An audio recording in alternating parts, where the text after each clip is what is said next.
Elisha కనురాలైన ఒక స్త్రీ భోజనమునకు రమ్మని అతని బలవంతము చేశాను కనుక అతడు ఆ మార్గమును వచ్చినప్పుడల్లా ఆమె ఇంట భోజనము చేయొచ్చు వచ్చాను. కాగా ఆమె తన పెనిమిటిని చూచి మన యొద్దకు వచ్చుచూ పోవచ్చు ఉన్నవాడు భక్తి గల దైవజనుడని నేను ఎరుగుదును. కావున మనము అతనికి గోడ మీద ఒక చిన్న గది కట్టించి అందులో అతని కొరకు ఒక మంచము బల్ల పీఠ దీప స్తంభమును ఉంచుదము. అతడు మన ఎద్దకు వచ్చినప్పుడల్లా అందులో బస చేయవచ్చునని చెప్పింది ఆమె. చిన్న ప్రార్థన చేసుకున్నాం. స్తోత్రం తండ్రి, మీ పొందనాలు ప్రభా. ఈ సమయంలో నా తండ్రి మా ప్రభా అయా మమ్మలను మీరు జ్ఞాపకం చేసుకోండి తండ్రి. మీకు స్తోత్రాలు నన్ను పరిపూర్ణంగా మెస్సులోచండి మరుగుపరచుకోండి, మిమ్మల్ని మీరు ప్రత్యక్షపరచుకోండి. నాతో మాతో సుటిగా స్పష్టంగా ఈ మధ్యాహ్న సమయంలో మాట్లాడండి. వినగలిగిన చెవిని గ్రహించగలిగిన హృదయాన్ని మీరు దయచేయండి. ఇదిగో ఈ వాక్యము ఈ మాటలు ఎంతమంది వింటూ ఉన్నారో వారందరికీ ప్రభా అర్థమవడానికి కృపను దయచేయండి. ఆత్మీయ మేలు పొందుకోవడానికి మీరు సహాయం చేయమని మీరే మాకు విరిచి నా ప్రభా పంచిపెట్టి ఆశీర్వదించమని మీ చేతులకు సంపూర్ణంగా సమర్పించుకొని చేస్తుంది. అయితే శ్రేష్టమైన నామంలో ప్రార్థించి స్తుతించి వేడుకుంటున్నాము తండ్రి. ఆమేన్. ఇక్కడ మనకి ఒక 4 వస్తువులు కనబడుతూ ఉన్నాయి. అయితే షునేమి పట్టణస్థురాలైనటువంటి గనురాలైన ఒక స్త్రీ కనబడుతూ ఉంది. షునేమి పట్టణస్థురాలైన ఒక గనురాలు ఆమెట దేవుని ఎలీషాని భోజనం తన ఇంట భోజనానికి రమ్మని బలవంతం చేస్తూ ఉందంట. గనురాలు అయిన స్త్రీ ఎలీషా దైవజనుడిని తన ఇంటికి భోజనానికి రమ్మని బలవంతం చేస్తూ ఉంది. అలా బలవంతం చేసినటువంటి స్త్రీ మనకి బాగా పరిచయం అయినటువంటి ఒక స్త్రీ ఉన్నాం. ఎవరు? యేసయ్యను బలవంతం చేసినటువంటి ఒక స్త్రీ, మనకు సమీప బంధువురాలు.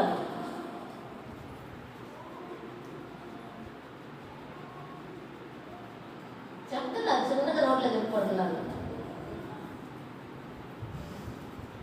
మార్తా మరియ లాజరు కుటుంబం యేసయ్యను బలవంతం చేసింది. ఆయన ఆ గ్రామానికి వచ్చినప్పుడల్లాను ఆ గృహంలో బస చేయకుండా వెళ్ళేవాడు కాదు, ఆ గృహములకు దర్శించకుండా వెళ్ళేవాడు కాదు. అలాగనే ఈ షునేమి పట్టణస్థురాలు కూడా ఎలీషాని బలవంతం చేస్తా ఉంది.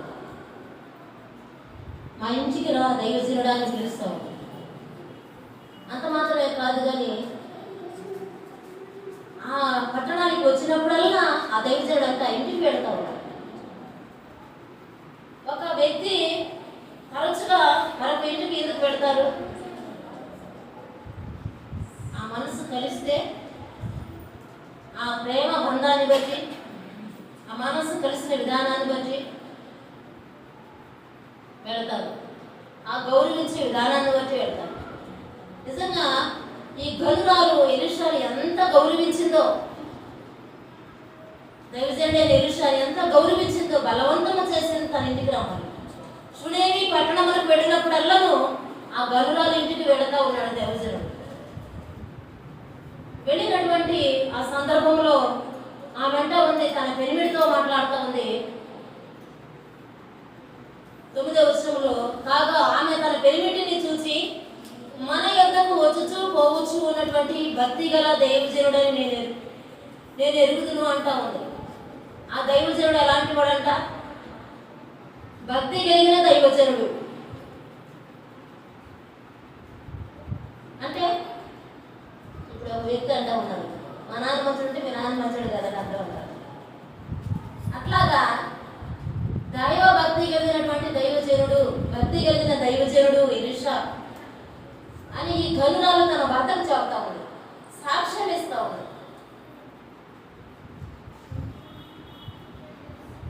దైవజనులు కూడా భక్తి కలిగిన వారు కూడా ఉన్నారు.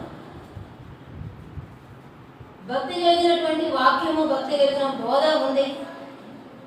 మరి ముసలమ్మ ముచ్చట్లో చెప్పి కాసేపు నవ్వించి వెళ్ళిపోయే బోధలు కూడా ఉన్నాయి. మబ్బు పెట్టి భ్రమపరిచే బోధలు కూడా ఉన్నాయి కదా. నీకేం లేదు, ఇది చేస్తే చాలు, నీకు అదైపోద్ది ఇదైపోద్ది అంటే అక్కడ పరిగెత్తా ఉంటాం.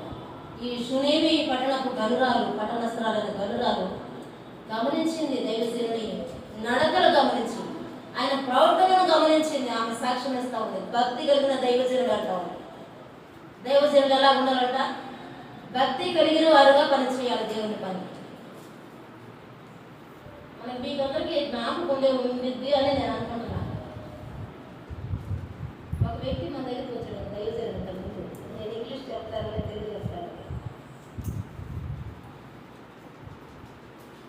ఆయన ఆ విధంగా మాట్లాడతా తిరుగుతా ఉంటాడు. ఏమన్నా అన్నా అనుకో, నేను అంతర్జాతీయ స్వార్థికులు అంటారు. అంతర్జాతీయ స్వార్థికులు అంటారు. ఈ గనురాలు ఏమంటుందంటే భక్తి కలిగిన దైవజనుడు అంటారు. విశ్వాసులమైన సేవకులమైన మనలో ఏముండాలి? భక్తి ఉండాలి. భక్తిని గమనించాలి. ఇంటికి వచ్చినప్పుడు వీళ్ళు ఎప్పుడెప్పుడు వెళ్తారా అన్నట్లు ఉండకూడదు. నిజంగా ఆయన వచ్చినప్పుడు నాకైతే ఈయన ఎప్పుడెప్పుడు లేచి వెళ్తాడా, ఇక్కడ నుంచి ఎప్పుడెప్పుడు లేచి వెళ్తాడా అనిపిస్తుంది. నాకు అర్థం కావట్లా. ఆయనతో మాట్లాడుతున్నాను, అడిగితేనే సమాధానం చెప్తున్నాను, నా పాటికి నేను కనుక్కుంటున్నాను. ఇలా మాట్లాడుతూ ఉంటే ఆయన అంటున్నాడు, మీరు టైంకి టిఫిన్ చేయండి అంటారు. మీరు టైంకి టిఫిన్ చేయండి, టైంకి భోజనం చేయరా, చేయమని. అట్లా దైవజనులు అంటే కరెక్ట్గా ఉన్నారు. గవర్నమెంట్ ఉద్యోగస్తులాగా, దైవజనులు అంటే గవర్నమెంట్ ఉద్యోగస్తులాగా ఎందుకుంటారు? వాళ్ళు ఎక్కడ ఉంటారో తెలియదు. దైవజనులు అంటే ఎప్పుడు ఏ ఇంటికాడ ఉంటారో తెలియదు, ఎప్పుడు ఎక్కడ ప్రార్థన చేయడానికి వెళ్ళాలో తెలియదు, ఏ ప్రార్థనలో ఏడైపోయిందో తెలియదు, ఎప్పుడు భోజనం చేస్తారో తెలియదు, ఎన్ని దినాలు ఉపవాసం ఉంటారో తెలియదు. దైవజనులు అంటే కరెక్ట్గా గవర్నమెంట్ ఉద్యోగస్తులాగా ఉండాలి, భక్తి కలిగి ఉండాలి దైవజనులు అంటే. ఆ విధంగా దైవజనులు ఉన్నప్పుడు తన బిడ్డలకు కూడా భక్తిని నేర్పించుకుంటారు. ఈమె ఎలీషా, దైవసాయకుడు ఎలీషా గురించి గనురాలు సాక్ష్యం ఇస్తూ ఉంది. భక్తి కలిగిన దైవజనుడు మన ఇంటికి వస్తూ పోవచ్చు ఉన్నటువంటి ఆయనకు మన గోడ మీద ఒక చిన్న గది కట్టిస్తామంటారు. ఎంత నిజంగా గనురాలు పరిశుద్ధ గ్రంథంలో ఆమె పేరు రాయబడలేదు, కానీ గనురాలు అని రాయబడింది. ఘనత కలిగినటువంటి స్త్రీగా మనకు కనపడతాం. దేవుని చేత గనురాలు అని పిలువబడిందంటే ఇంకా ఆమె భక్తి ఏ స్థాయిలో ఉంది? ఎంత జ్ఞానం కలిగినటువంటి భక్తి కలిగిన స్త్రీగా కనబడుతూ ఉంది. ఈ గనురాలు తన పెనిమిటితో మాట్లాడింది. భార్య భర్తలు ఇద్దరు కలిసి మాట్లాడుకున్నారు. దైవజనుడి విషయంలో ఇద్దరు కలిసి మాట్లాడుకొని ఒక గదిని కట్టించారు. కట్టించి ఆ గదిలో ఆమె ఉంచిన వస్తువులు, మంచము ఉంచింది, బల్ల ఉంచింది, పీటను ఉంచింది, దీప స్తంభమును ఉంచింది. ఈ 4 వస్తువులు ఆ గదిలో ఉంచింది. దైవజనుని కొరకు ఏర్పరిచింది వాటిని. ఈ 4 వస్తువుల గురించి కొద్ది మాటలు తెలుసుకున్నాం ఈ మధ్యాహ్న సమయంలో. మొదట మంచము అంటే మంచము విశ్రాంతికి గుర్తుగా ఉంది. అలసిపోయినప్పుడు మనము కాసేపు పడుకుందాము, కాసేపు రెస్ట్ తీసుకుందాం అనుకుంటాం. మంచము విశ్రాంతికి గుర్తుగా కనబడతాం. మనం రెస్ట్ తీసుకోవడానికి అవసరతగా ఉంది. దైవజనుడు అలసిపోయి వచ్చినప్పుడు ఆ మంచం మీద పడుకుంటాడు అని ఆ మంచమును ఆమె ఉంచింది. బైబిల్లో కొన్ని మంచాలు ఉన్నాయి, కానీ అన్నిటి జోలికి మనం వెళితే సమయం సరిపోదు. కానీ ఒక మంచాన్ని మనం చూసుకుందాం. యెషయా గ్రంథం తీద్దాం. యెషయా గ్రంథము 28వ అధ్యాయము 20వ వచనం. నిజంగా ఈ గనురాలు చేసినటువంటి పని దైవజనుడని గ్రహించింది. ఆయనకు ఆతిథ్యం ఇవ్వడానికి ఆమె ఎంతో త్వరపడింది. ఆమె అలా ఆతిథ్యం ఇచ్చినటువంటి వారు మార్త మరియు లాజరు కుటుంబం ఉంది. అలాగనే అబ్రహాము తెలియకనే దేవదూతలకు ఆతిథ్యం ఇచ్చాడు. ఆ విధంగానే ఎలీషా దైవజనుడికి ఈ గనురాలు ఆతిథ్యం ఇస్తా ఉంది. యెషయా గ్రంథం 28వ అధ్యాయం. పండు కొరటకు మంచం పొడుగు చాలదు, కప్పు కొరటకు దుప్పటి వెడల్పు చాలదు. ఈ మంచం ఎలా ఉందంట? పండు కొరటకు పొడుగు చాలదంట. మన పిల్లలు కూడా ఇప్పుడు 6.5 అడుగు పెరిగిపోయి ఉన్నారు. మన పిల్లలకు కూడా మంచాలు సరిపడలా. పాపం వాళ్ళు కూడా తిప్పలు చూస్తే బాధ అనిపించింది. పండు కొరటకు మంచం సరిపోలేదంట. సరిపోకపోతే ఎలా పడుకుంటారండి? ఎట్టేటి పడుకోవాలా మంచం మీద? చాలినంత మంచం ఉంటేనే కదా మనం ప్రశాంతంగా పడుకోగలిగేది. ఈ రోజుల్లో చాలినంత మంచం ఉన్న ప్రశాంతంగా పడుకునేటువంటి రోజులు కాదు. ప్రశాంతంగా పడుకునే వాళ్ళు ఎవరు లేరు. నెమ్మది ఎవరు హృదయాలలో లేదు. ఏదో పడుకుంటారు, వచ్చే రెస్ట్ తీసుకుంటారు. ఈ మంచం అంటే పడుకోవడానికి సరిపోవట్లేదంట. ఈ దుప్పటి కప్పుకోవడానికి వెడల్పు సరిపోవడం,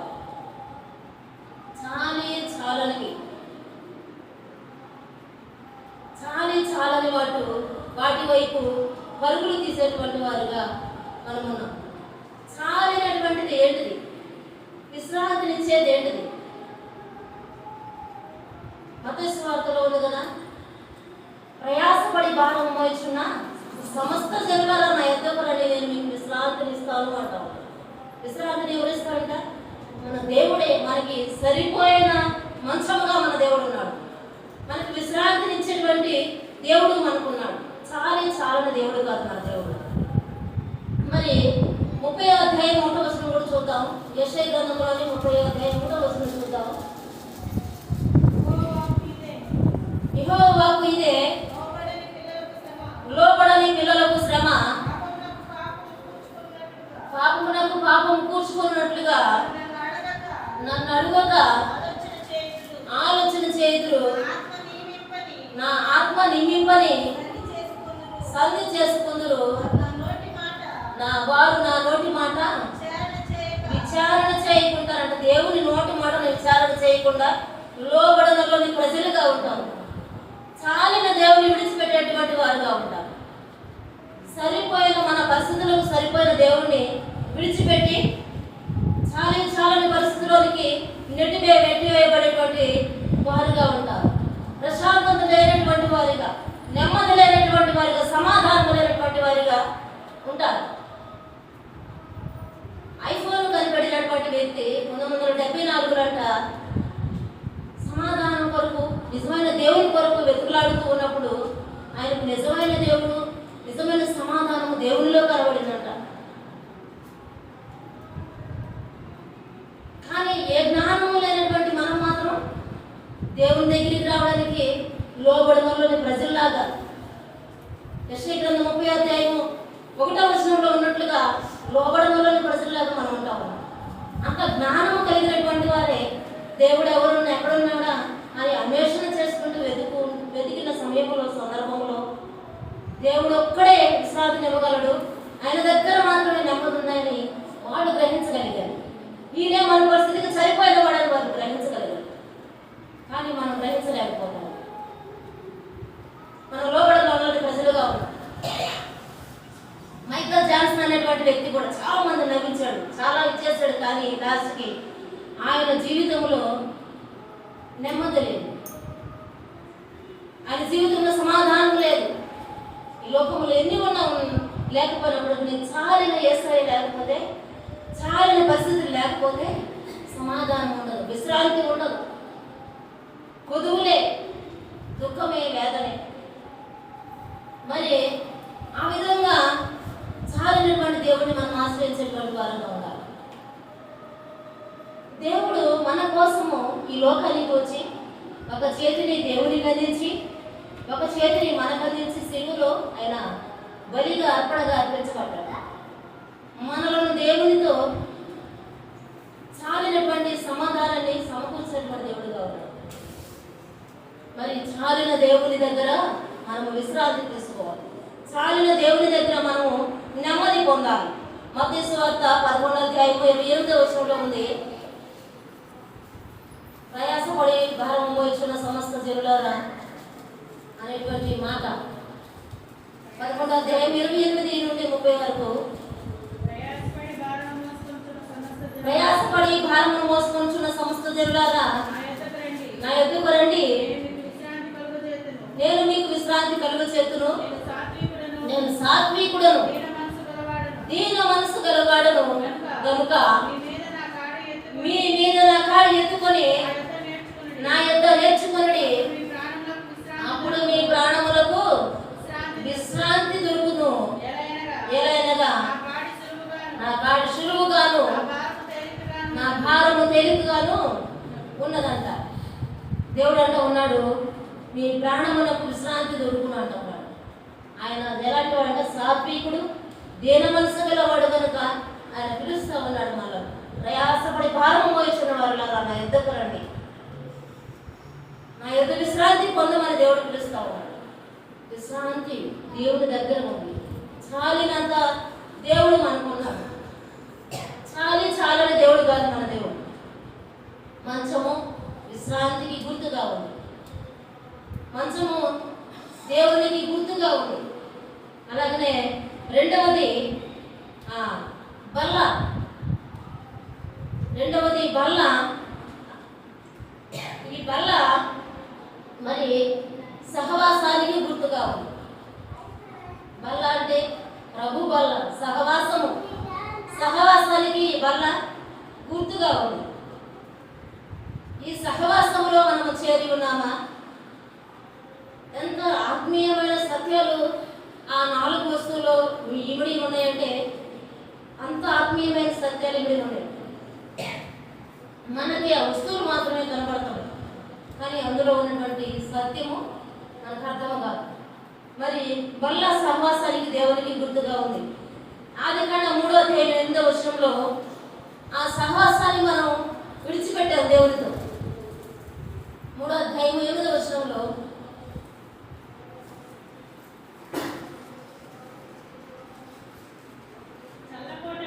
చల్లపూటను ఆదామును అతని భార్యయు తోటలో సంచరించుచున్న దేవుడైన యెహోవా స్వరము విని దేవుడైన యెహోవా ఎదుటికి రాకుండా తోట చెట్ల మధ్యను దాక్కుకొనగా దేవుడైన యెహోవా ఆదామును పిలిచి నీవు ఎక్కడ ఉన్నావు అనెను. అందుకు అతడు నేను తోటలోని స్వరము విన్నప్పుడు దిగంబరిగా ఉంటుంది కనుక భయపడి దాగుకుంటుని అన్నాడు. సహవాసము తెగిపోయింది. ఇక్కడ దేవునికి మనకి సహవాసం కనెక్షన్ తెగిపోయింది. ఆ కనెక్షన్ తెగిపోయి దేవుని బల్లకు దూరం అయిపోయాం. మనం ఆదాము తన భార్య అయిన హవ్వ దాగుకుంటున్నారంట సహవాసము తెగిపోయినాక. అంతకు ముందు దేవునితో ముఖాముఖిగా వారు ప్రతిదినము మాట్లాడేటువంటి వారు, దేవునితో ప్రతిరోజు సహవాసం చేసేటువంటి వారు. అపవాది మాట చెవినబడిన తర్వాత దేవుని సహవాసానికి వారు దూరం అయిపోయారు. బల్ల సహవాసానికి గుర్తుగా ఉంది. దేవుని యొక్క సమాధానానికి గుర్తుగా ఉంది. దేవుడు మనలను సమాధాన పరచడం కొరకే కదా మనం దేవునికి దూరం అయిపోయాము. దూరం అయిపోయినప్పుడు ఇంకా విడిచిపెడితే, మళ్ళీ దేవుడు విడిచిపెడితే మనకి సమాధానం ఎక్కడ కుదురుతుంది? మళ్ళీ దేవుడితో సహవాసం ఎక్కడ కుదురుతుంది దేవుడితో? అందుకే దేవుడు నరుడుగా మానవ రూపంలో మన దగ్గరికి వచ్చి సిలువ వేయబడి మనకు దేవునికి మళ్ళా సహవాసానికి సమకూర్చాడు, మళ్ళా సహవాసాన్ని ఏర్పరిచాడు. యేసుక్రీస్తు ప్రభువారి లోకంలోనికి రాకపోయినట్లయితే, ఆ సిలువలో మనకు ఒక చెయ్యి దేవునికి ఒక చెయ్యి అందించకపోయినట్లయితే మనకి ఈ సహవాసం ఉండేది కాదు, ఈ సమాధానం ఉండేది కాదు. దేవుడు మనకి సహవాసాన్ని ఏర్పరిచాడు, మనల్ని సమాధానపరిచాడు. వల్ల సహవాసానికి గుర్తుగా ఉంది. మరి అలాగే జీవము కలిగిన దేవుడు దావీదు కూడా మెఫీబోషెత్ విషయంలో రెఫరెన్స్లు ఎక్కువ చెబుతుంటే టైం ఎక్కువ అవుతుంది కనుక చదువుకోవడానికి చెప్పేస్తాను, జాగ్రత్తగా విన్నాను. మెఫీబోషెత్ విషయంలో దావీదు తన స్నేహితుడైన యోనాతాను కుమారుడు కుంటికాళ్ళు కలిగినటువంటి మెఫీబోషెత్ ఉన్నాడని తెలుసుకున్నాడు. సౌలు తరుముతూ ఉన్నప్పుడు యోనాతాను దావీదుకు సహాయం చేసిన సందర్భంలో నీకేమి కావాలని యోనాతానుకి మాట ఇచ్చినటువంటి ఆ మాటను జ్ఞాపకం చేసుకుని దావీదు ఎంక్వైరీ చేసినప్పుడు యోనాతాను కుమారుడు కుంటికాళ్ళు కలిగినటువంటి వ్యక్తి ఒకడున్నాడు అని ఆ దావీదుకు తెలియజేయడం జరిగింది. తెలియజేసినప్పుడు అతన్ని పిలుచుకొని రండి అన్నాడు దావీదు. అతను ఎక్కడున్నాడంట? మెఫీబోషెత్ స్థలంలో ఉన్నాడు, లోదేబారులో ఉన్నాడు, మేతలేని స్థలంలో ఉన్నాడు, జీవము లేని స్థలంలో ఉన్నాడు, మాకీరు ఇంట ఉన్నాడు. మాకీరు ఇంట అంటే అపవాది ఇంట ఉన్నాడు. అలాంటి వ్యక్తిని దావీదు పిలిపించాడు. పిలిపించి ఆయన అంటా ఉన్నాడు, సదాకాలము నీవు నా బల్ల యొద్ద ఉండమంటా ఉన్నాడు. సదాకాలము నా బల్ల యొద్ద ఉండి సమృద్ధిగా నువ్వు భోజనం చేయమని మాట్లాడుతూ ఉన్నాడు దావీదు. మెఫీబోషెతుతో మాట్లాడుతూ ఉన్నాడు. అది సమాధానపరిచేటువంటి బల్లగా కనబడతా ఉంది, సంధి కుదిరించేటువంటి బల్లగా కనబడతా ఉంది మనకి. మరి అలాంటి ఆ బల్లలో మనం పాల్గొంటున్నామంటే కారణం మనను సమాధానపరిచింది ఎవరు? యేసుక్రీస్తు ప్రభువు. ఆదాము అవ్వలాగా మనం కూడా అపవాది మాట ఈ దేవుడికి దూరం అయిపోయిన సమయంలో దేవుడు మనలను ఆయనతో సమాధానపరిచి ఆయనతో సంధి కుదిర్చి మనలను ఆయన బల్ల యొద్దకు నడిపించినటువంటి గొప్ప దేవుడిగా కనబడతా ఉన్నాడు. నిజంగా ఈ దినం ఇక్కడ ఎందుకు కూర్చొని ఉన్నాం మనము? దేవుడు మనల్ని సమాధానపరిచాడు కనుకనే, దేవుడు మనల్ని ఏర్పరచుకున్నాడు కనుకనే ఆ కుంటివాడైనటువంటి మెఫీబోషెతును దావీదు పిలిచినట్లు ఆత్మీయ కుంటితనం కలిగిన మనలను దేవుడు పిలిచాడు కనుకనే ఎక్కడ కూర్చోగలిగాడు. రెండవది బల్ల, ప్రభు బల్లకు గుర్తుగా ఉంది, సహవాసానికి గుర్తుగా ఉంది. మూడవది పీట. పీట ఇప్పుడు పిల్లలకి తెలిసినటువంటి పీట ప్లాస్టిక్ పీట తెలుసు కదా. ఇంతకు ముందు పీటలు అంటే అట్లా ఉండేది కాదు. పెళ్ళి అయితే ఖచ్చితంగా పీట తెచ్చుకోవాలి. ఆ పీటలు ఎదురుగా ఉండేరా? ఉన్నాయంట, దేవుడికి స్తోత్రం. ఉంటే అంటే గుర్తుకొస్తే అంటుంది. చెక్క పీటలు ఉండేటప్పుడు అమ్మట్లో కూడా ఉంది పీట. ఆ పీట ఇచ్చింది దైవజనుడైన ఎలీషా. పీట ఎందుకు? కూర్చొని నేర్చుకోవడానికి, పీట మీద కూర్చొని నేర్చుకోవడానికి. మార్త విస్తారమైన పనులతో ఉంది, మరి అయితే ఆయన పాదాల దగ్గర కూర్చొని నేర్చుకుంటా ఉంది. పీట నేర్చుకోవడానికి గుర్తుగా కనబడతా ఉంది. మనము దేవుని పాదాల దగ్గర కూర్చొని నేర్చుకోవాలి. అది ఎప్పుడు మన ఎదురును తీసివేయబడదు. అది శ్రేష్టమైనది. నేర్చుకోవడానికి గుర్తు మనం నేర్చుకోవాలి ప్రభు పాదాల దగ్గర కూర్చొని. మత్తయి సువార్త 10వ అధ్యాయం 39వ వచనంలో మరి నేర్చుకుని దేవుని పాదాల దగ్గర కూర్చొని. ద్వితీయోపదేశ కాండము 33వ అధ్యాయము 3వ వచనం చేద్దాం.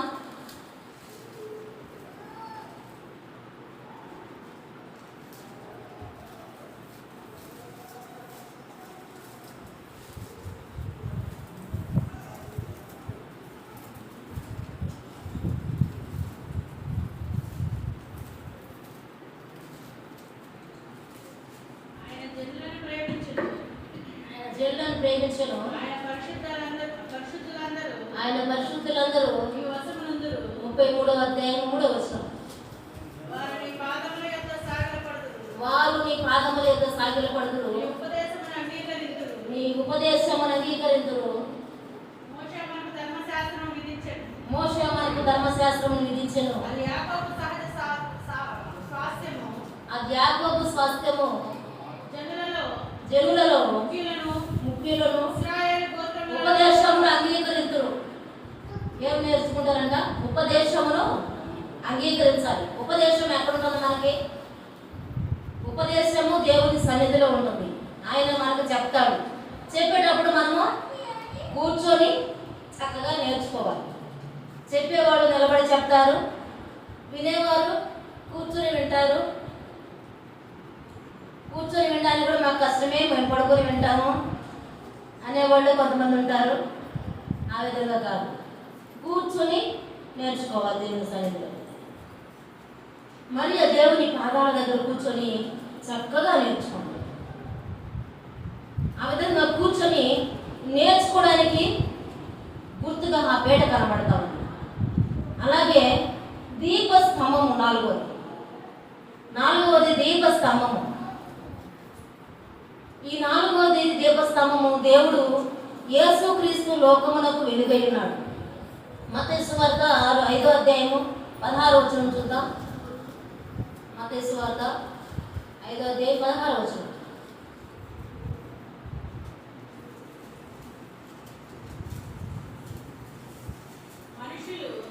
మనుషులు నీ సత్క్రియలను చూసి పరలోకమందున్న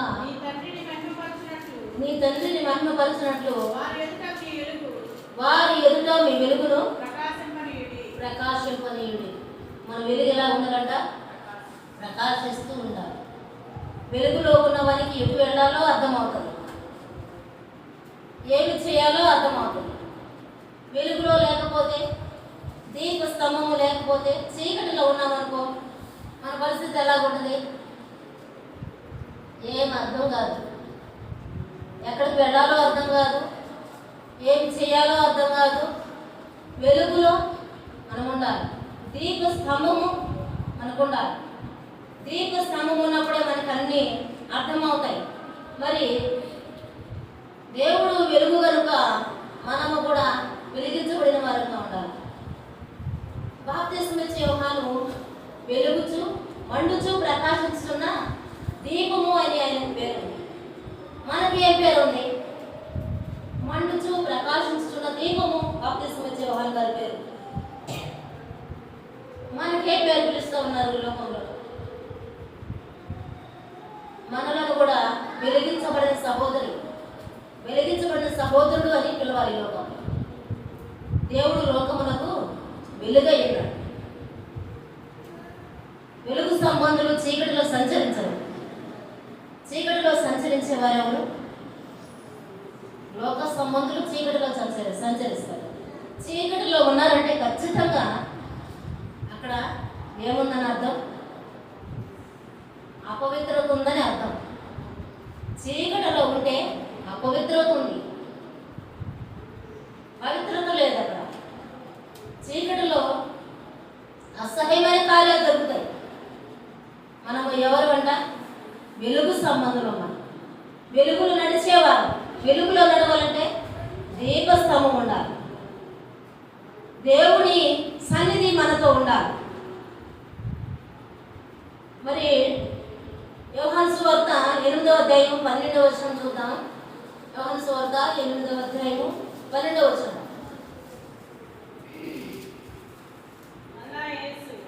మరలా యేసు నేను లోకమునకు వెలుగును, నన్ను వెంబడించువాడు చీకటిలో నడవక జీవపు వెలుగు కలిగి ఉండుడని వారితో చెప్పాడంట. దేవుడు వెలుగై ఉన్నాడు, అలాగే జీవపు వెలుగై ఉన్నాడు. వెలుగు జీవపు వెలుగు. జీవపు వెలుగు అంటే అంతము లేని వెలుగుగా ఉన్నాడు దేవుడు. అలాంటి దేవుణ్ణి మనము వెంబడిస్తూ ఉన్నాం. అలాంటి దేవుని సన్నిధిలో నడుస్తూ ఉన్నాం. అలాంటి దేవుణ్ణి మనం ఆశ్రయిస్తున్నటువంటి వారమైన మనము కూడా వెలిగించబడాలి. మండుచూ ప్రకాశిస్తూ ఉండాలి. ఎప్పుడూ మనము వెలుగునిచ్చేటువంటి వారంగా ఉండాలి. వెలుగున్న స్థలంలో లోక సంబంధమైన వెలుగుతో మనకు సంబంధం లేదు, కానీ ఆత్మ సంబంధమైన వెలుగు మనలో ఉండాలి. అలాంటి వెలుగు కలిగిన వారముగా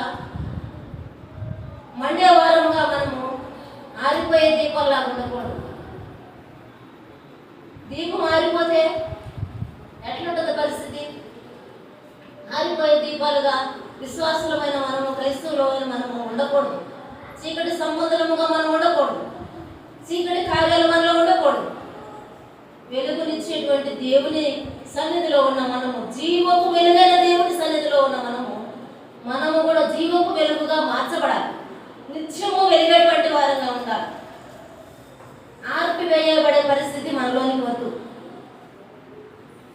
ఆమె ఏమేమి పెట్టిందంట? 4 వస్తువులు పెట్టింది అక్కడ. ఆ గరురాలు మంచము పెట్టింది, బల్ల పెట్టింది, పీట పెట్టింది, దీప స్తంభం పెట్టింది. 4 వస్తువులు దైవజనుడైన ఎలీషాకి ఆ గదిలో ఉంచింది. ఈ 4 వస్తువులు దైవజనునికి అవసరం, దేవుని పిల్లలకు అవసరం. కనుక జ్ఞానం కలిగినటువంటి స్త్రీగా నిజంగా దేవుడే గనురాలు ఆమెను పేరు పెట్టి పిలుస్తాడు. ఎంత ఘనత పొందినటువంటి స్త్రీ. మనము దేవుని పిల్లలని మనలను ఏమని పిలుస్తా ఉన్నారు? మనలను ఈమె శ్రేష్టమైన భక్తి చేస్తూ ఉంది, భక్తి కలిగినటువంటి వ్యక్తిగా ఉందని మనల గురించి కూడా సాక్ష్యమే వారి లోకంలో. అంత జ్ఞానముతో ఆమె చేసిన పని ఆ దైవజనుడిని ఇంటికి పిలుచుకొని దైవజనుడికి ఆతిథ్యం ఇచ్చినటువంటి వ్యక్తిగా కనబడుతూ ఉంది. పరిశుద్ధ గ్రంథంలో కొంతమంది ఆతిథ్యం ఇచ్చినటువంటి వారు ఉన్నారు. మార్త మరియు లాజరు కుటుంబం దేవునికి ఆతిథ్యం ఇచ్చింది, దేవుని దీవెనలు పొందుకుంది. అలాగనే తెలియకనే అబ్రహాము దేవదూతలకు ఆతిథ్యం ఇచ్చి ఆయన ఆశీర్వాదాన్ని పొందుకున్నాడు. అదేవిధంగా ఈ గనురాలు కూడా దైవజనుడైన ఎలీషాకి ఆతిథ్యం ఇచ్చింది. అదేవిధంగా ఒక గృహము కట్టింది. ఆ గృహములో కావాల్సిన వస్తువులను కూడా సిద్ధపరిచి పెట్టింది. మంచము, బల్ల, పీట, దీపస్తంభము పెట్టింది. వీటన్నిటికీ నిజంగా ఆమె యొక్క జ్ఞానము మనలో ఉంటే మనం ఎంత ధన్యులం నిజం. ఈ 4 వస్తువులు ఒకసారి జ్ఞాపకం చేసుకొని ముగించుకున్నాం. మంచము సమాధానానికి, విశ్రాంతికి గుర్తుగా ఉంది. అలాగనే బల్ల సహవాసానికి గుర్తుగా ఉంది. పీట నేర్చుకున్నటకు, ఉపదేశమును నేర్చుకున్నటకు గుర్తుగా ఉంది. 4వది దీపస్తంభము వెలుగుకు గుర్తుగా ఉంది. ఈ 4 మనలో ఉండాలి. ఈ 4 మనలో అమర్చుకొని మనము ముందుకు వెళ్ళాలి. ఈ విధంగా జ్ఞానం కలిగిన వారంగా దేవుని చేత గనురాలైన నా బిడ్డ, గరుడైన నా బిడ్డ అనేటువంటి మంచి పేరును మనము కూడా పొందుదుము గాక. ఆమేన్. ఈ కొద్ది మాటలు దేవుడు మన నిలుపులో దీవించును గాక. ప్రార్థన చేసుకున్నాం. మోకరిద్దాం. స్తోత్రం తండ్రి, మీ వందనాలు పరిశుద్ధుడా, గరుడా, ఉత్తముడా. ఈ గనురాలైన స్త్రీ నా తండ్రి ఎంత జ్ఞానం కలిగి ఉందో మా ప్రభా, తన పెరిమిడితో మాట్లాడుకుందనైనా మీకు స్తోత్రాలు. దైవ భక్తి కలిగిన దైవజనుడని గ్రహించిందనైనా మీకు స్తోత్రాలు. మాలో కూడా అలాంటి గ్రహింపు తెచ్చేయండి. ఎవరు ఏ విధంగా ఉన్నారా, ఎవరు ఏ పరిస్థితిలో పరిచయం చేస్తున్నారా, ఎవరి భక్తి ఏ పరిస్థితిలో ఉందనేటువంటిది ఆలోచన చేసుకొని నడిచే కృపను మీరు మాకు దయచేయండి. కృప చూపండి. అలాగనే మా జీవితాలను మా ప్రభాన నాయన దేవా మీకు స్తోత్రాలు, విశ్రాంతిని మీరు కలుగు చేయండి.